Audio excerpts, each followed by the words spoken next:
जय माँ लक्ष्मी।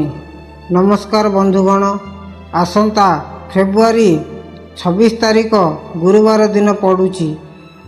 ओडिशार एक नियारा पर्व सुदशा व्रत। जेतेबेले शुक्ल पक्ष दशमी तिथि सहित गुरुवार संयोग हुए, ସେହି ଦିନକୁ ଆମେ ସୁଦଶା व्रत ଭାବେ ପାଳନ କରୁ। ଏହି ବ୍ରତ କଲେ ଘରୁ ଦୁଃଖ ଦରିଦ୍ରତା ଦୂର ହୋଇ ସୁଦଶା ଅର୍ଥାତ୍ ଭଲ ସମୟ ଆସିଥାଏ। ଶୁଭ ମୁହୂର୍ତ୍ତ ତିଥି ଫେବ୍ରୁଆରୀ 26 ଗୁରୁବାର, ଫାଲ୍ଗୁନ ମାସ। ଏହା ଫାଲ୍ଗୁନ ମାସର ଶୁକ୍ଳପକ୍ଷ ଦଶମୀ। ସମୟ ସୂର୍ଯ୍ୟୋଦୟ ଠାରୁ ଦଶମୀ ତିଥି ରହୁଥିବାରୁ ସାରାଦିନ ବ୍ରତ ପାଇଁ ଶୁଭ। ବିଶେଷ କରି ସକାଳ 8ଟାରୁ 11ଟା ମଧ୍ୟରେ ପୂଜା ସମାପ୍ତ କରିବା ଅତ୍ୟନ୍ତ ଫଳଦାୟୀ। ପୂଜାବିଧି ଏବଂ ପ୍ରସ୍ତୁତି। ଘର ସଜା।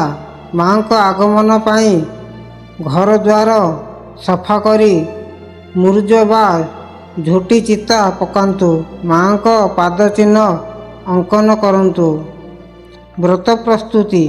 ଏହି ପୂଜାରେ 10 ସଂଖ୍ୟାର ବିଶେଷ ମହତ୍ଵ ରହିଛି। 10 ପ୍ରକାର ଫୁଲ, 10 ପ୍ରକାର ଫଳ ନୈବେଦ୍ୟ, 10ଟି ମଣ୍ଡା ପିଠା ଏହା ମୁଖ୍ୟ ଭୋଗ। ଲକ୍ଷ୍ମୀ ବ୍ରତ ସୂତା।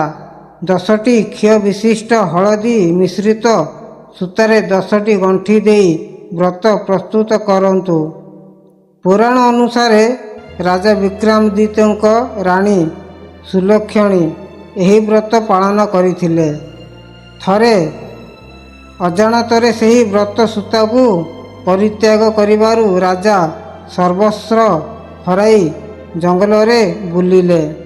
ପରେ ଦରିଦ୍ର ବ୍ରାହ୍ମଣୀଠାରୁ ଏହି ବ୍ରତର ମହତ୍ଵ ଜାଣି ପୁଣି ଥରେ ସୁଦଶା ବ୍ରତ କଲେ ଏବଂ ତାଙ୍କର ହଜିଯାଇଥିବା ସୁଖ ସୌଭାଗ୍ୟ ଫେରି ଆସିଲା।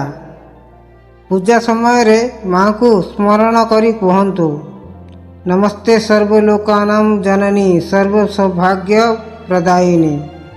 ଆପଣଙ୍କୁ କିଛି ସାବଧାନ ରହିବାକୁ ପଡ଼ିବ। ଏହି ଦିନ ଆମିଷ ଖାଆନ୍ତୁ ନାହିଁ, କାହାକୁ କଟୁ କଥା କହନ୍ତୁ ନାହିଁ।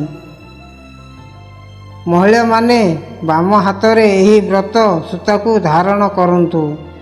ନିଷ୍ଠାର ସହ ଏହି ବ୍ରତ କଲେ ମା ଲକ୍ଷ୍ମୀ ସେହି ଘରେ ସ୍ଥାୟୀ ଭାବେ ବାସ କରନ୍ତି।